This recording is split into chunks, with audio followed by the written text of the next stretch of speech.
Assalamualaikum warahmatullahi wabarakatuh. Bapak Ibu, sengaja saya ajak ke tempat ini biar kita sama-sama berziarah ke makam Nabi, ibu-ibu dan bapak-bapak bersamaan ya. Nah, di hadapan Bapak Ibu itu ada kubah berwarna hijau ya. Dan satu-satunya di Masjid Nabawi yang kubahnya hijau, hanya itu. Ya, beruntungnya Bapak Ibu sekalian, sebelum kenal kubah hijau, tadi sudah datang ke kubah hijau. Karena di bawah kubah hijau itu ada 3 makam. Makam Rasulullah, makam Abu Bakar, dan makam Umar bin Khattab. Jadi ada 3 makam itu di bawah kubah hijau. Dan tadi pagi, ibu-ibu, bapak-bapak, alhamdulillah mendapatkan kesempatan yang luar biasa. Terutama buat bapak-bapak. Sampai bisa sholat Jumat di Raudhah. Dari jam 10:30 sampai jam 1. Sampai tidur di Raudhah. Nah, saking lamanya itu ya. Saking lamanya. Nah, luar biasa. Nah, para Bapak Ibu sekalian, Raudhah itu adalah taman surga. Ya, buminya, tanahnya adalah tanah surga. Jadi orang-orang yang sudah bisa ke Raudhah, insya Allah tanah itu akan menjadi saksi di hadapan Allah bahwa kita nanti akan bisa masuk dalam surganya Allah. Ya, apalagi bisa bersama-sama seperti kebersamaan di sini. Ya, ternyata ketemu ada Pak Jali di surga, alhamdulillah ya kan. Tapi dengan gantengnya Pak Jali nanti, jadi nggak kayak gini lagi udah. Nggak ada nenek-nenek di surga, nggak ada. Nggak ada kakek-kakek. Semuanya ganteng, semuanya cantik ya. Nah, Bapak Ibu sekalian, kelebihannya kata Nabi, 1, manzara qabri wajabat lahu syafaati. Siapa yang menziarahi kuburanku, maka wajib bagiku memberikan syafaat untuknya. Ya. Jadi kita berziarah ini alhamdulillah karena niatnya pengen mendapatkan syafaat. Ya, bantuan. Di mana pada satu hari nanti tidak ada bantuan kecuali bantuan Rasulullah. Orang-orang yang nanti di akhirat dalam keadaan susah, menderita karena begitu banyaknya dosa yang dia bawa, maka karena pernah datang berziarah ke kuburan Nabi, maka Nabi datang untuk memberikan syafaat bantuan itu. Kemudian yang kedua, dalam hadis Rasul menyatakan kata, siapa orang yang datang menziarahi kuburanku sama dengan dia datang menziarahiku waktu aku masih hidup. Ya.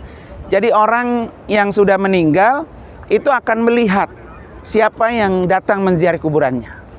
Jadi kalau hari ini kita datang, apalagi tadi kita sudah bersama-sama pagi di rumah Rasulullah, maka Rasulullah tahu siapa di antara umatnya yang telah datang menziarahi rumahnya.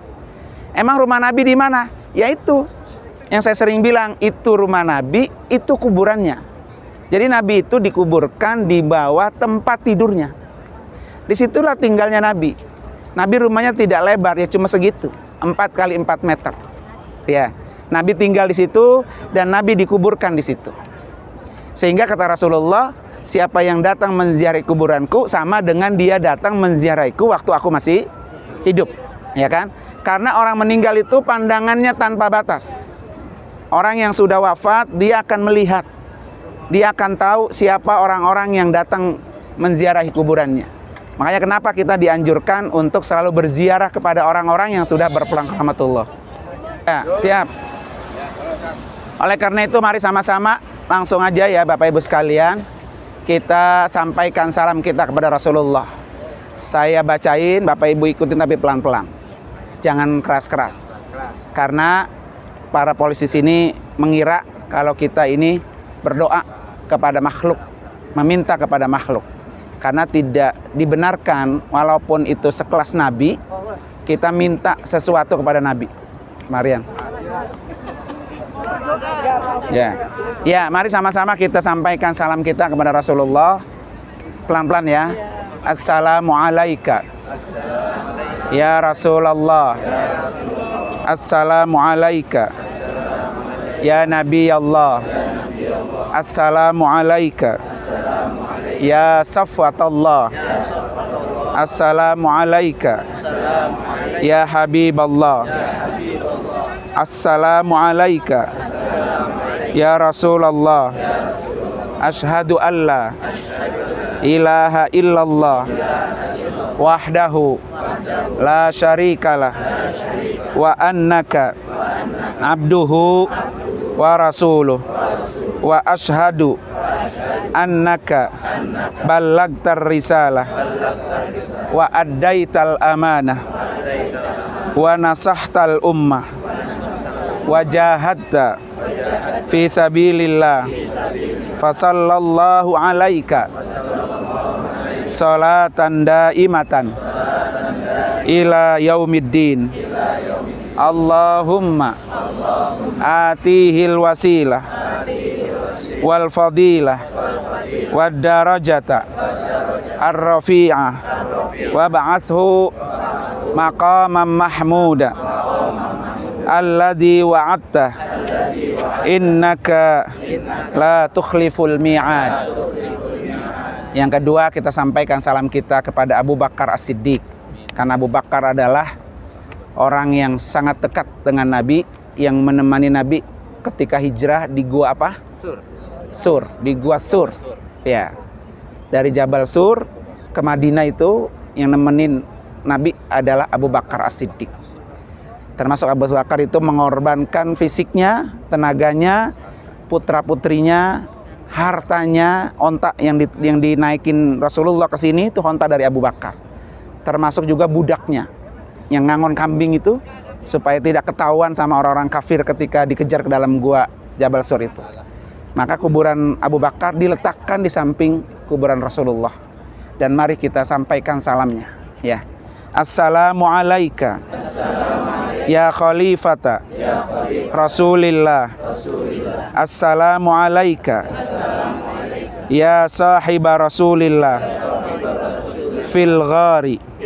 Assalamu alayka ya man anfaqa malahu kullahu fi hubbillah wa hubbi rasulih. Jazakallah an ummati Rasulillah khairal jaza wa laqad khalafta Rasulullah ahsanal khalaf wa salakta tariqahu wa minhajahu khairu sulukin wa nasartal islam wa wasaltal arham wa lam tazal qaiman bil haqqi hatta atakal yakin. Fassalamu alayka wa rahmatullah wa barakatuh. Yang ketiga, salam kita untuk Abu Bakar Umar bin Khattab. Ya, Umar bin Khattab ini adalah orang yang paling galak, paling tegas. Tetapi beliau sangat menyayangi anak-anak yatim. Ya, yang selalu mengkafil, menanggung anak-anak yatim. Salah satunya adalah sahabat Umar bin Khattab, ya kan? Maka posisi makamnya berdampingan dengan makam Rasulullah.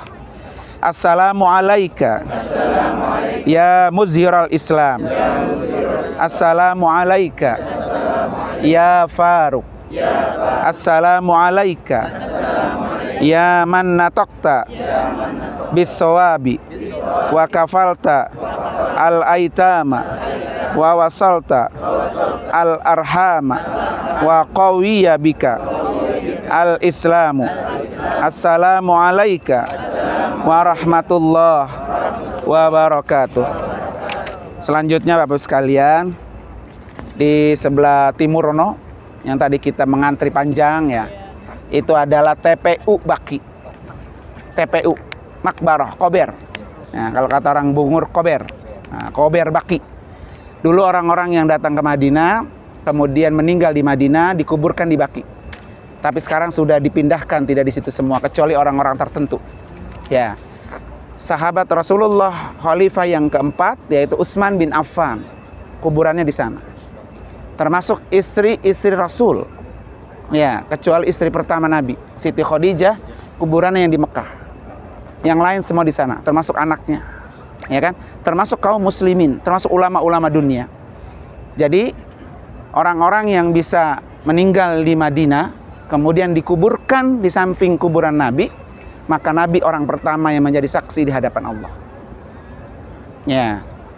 Jadi kalau pengen kita mendapatkan saksi pertama Rasulullah, maka ketika datang ke Madinah, mati di Madinah dan dikuburkan di samping kuburan Nabi. Siapa yang mau tunjuk tangan? Oh, nggak ada yang mau, ya kan? Kalau ada yang mau kita bacain Al-Fatihah. Pak Eko nggak mau, romannya lain mukanya ya. Ya. Kasihan oleh-olehnya. Kasihan oleh-olehnya. Jadi lebih mahal oleh-oleh apa lebih mahal surga? Surga. Nih, Bu Bos saya tanya. Kalau dikasih tahu sama malaikat, nih, lu gua kasih umur panjang, tadi hidup kaya. Atau lu besok mati tapi masuk surga. Mati besok aja. Gitu. Ya. Oke, mari sama-sama kita sampaikan salam kita buat saudara-saudara kita, sahabat-sahabat Nabi, kaum ulama yang meninggal dikuburkan di Baqi, ya. Agar bahwa kita juga semua pasti akan menyusul. Tapi kita kepengen kita matinya husnul khotimah, terutama ketika kita lagi ibadah, kita diambil nyawa kita oleh Allah Subhanahu wa taala. Assalamu alayka dara qaumin mu'minin wa atakum ma tu'aduna ghadan muajjalina wa inna insyaallah bikum lahikun. Allahumma gfir li ahlil baqi'il gharqad. Nah, ini doa untuk para penghuni Baqi, namanya Baqi al-Gharqad, ya. Kemudian yang berikutnya kita sampaikan salam kepada Utsman bin Affan, Zunnurain. Namanya Zunnurain. Utsman bin Affan ini salah satu sahabat Nabi yang di masanya membukukan Al-Qur'an. Karena di zaman Nabi ketika Quran diturun, Quran itu adanya di sini. Nggak ada yang bentuknya lembaran. Nggak ada. Zaman Nabi semuanya yang bisa baca Al-Quran, hafal Al-Quran, Al-Quran di sini. Nggak ada yang berbentuk tulisan. Kemudian meninggal Nabi wafat, dilanjutkan dengan Abu Bakar, masa pemerintahannya nggak ada juga bentuk tulisan Al-Quran. Kemudian Abu Bakar meninggal, dilanjutkan dengan Umar bin Khattab, sama, nggak ada. Sampai akhirnya pada masa Utsman bin Affan, karena begitu menyebarnya Islam ke seluruh antara dunia, dan banyak juga para hafiz-hafiz yang meninggal dunia. Takut Al-Quran ini kehilangan jejak Al-Quran. Maka akhirnya ijtihadnya Utsman bin Affan dibukukan. Walaupun pada waktu itu tidak berbentuk seperti sekarang, ada titik, ta, fa, qaf gitu membedakan itu. Dulu nggak ada itunya. Kita bisa ngebayangin ya, membaca hurufnya aja tapi nggak ada titiknya. Bingung mana bedain fa, qaf atau iya atau yang lain. Nah, di masa Utsman inilah dibukukan Al-Quran sampai sekarang ini, ya kan? Nah, ini ada satu perjuangan Utsman bin Affan yang pahalanya terus mengalir. Ya, oleh karena itu, mari sama-sama juga kita kirimin salam kita kepada Utsman bin Affan. Dan Utsman bin Affan juga salah satu sahabat yang mengawini 2 putri Nabi. Makanya disebut Zunnurain, orang yang punya 2 cahaya. Ya, Zunnurain, orang yang punya 2 cahaya. Oke. Assalamu alayka ya Zunnurain Utsman bin Affan. Assalamu alayka ya Salisal Khulafa Ar-Rasyidin.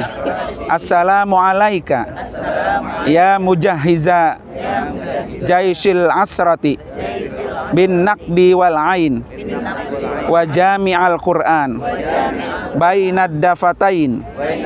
Jazakallah an ummati Rasulillah sallallahu alaihi wasallam khairal jaza.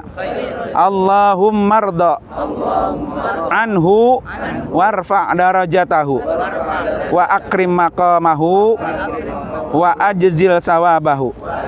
Al-Fatihah. A'udzubillahi minasyaitonir rajim. Bismillahirrahmanirrahim. Alhamdulillahirabbil alamin arrahmanir rahim maliki yaumiddin. Iyyaka na'budu wa iyyaka nasta'in. Ihdinas siratal mustaqim. Siratal ladzina an'amta 'alaihim ghairil maghdubi 'alaihim waladdallin. Amin. Terima kasih Bapak Ibu sekalian. Jadi kalau pengen ziarah ke Baqi itu selalu dibuka pintunya setiap habis subuh sama habis asar. Khusus laki-laki. Perempuan nggak ada. Ya. Jadi kalau habis subuh ziarah buat laki-laki dan perempuan. Mamanya besok nih habis sholat subuh masuk aja sebentaran langsung balik lagi. Jangan lama-lama karena besok kita mau apa? Ziarah keluar. Ya.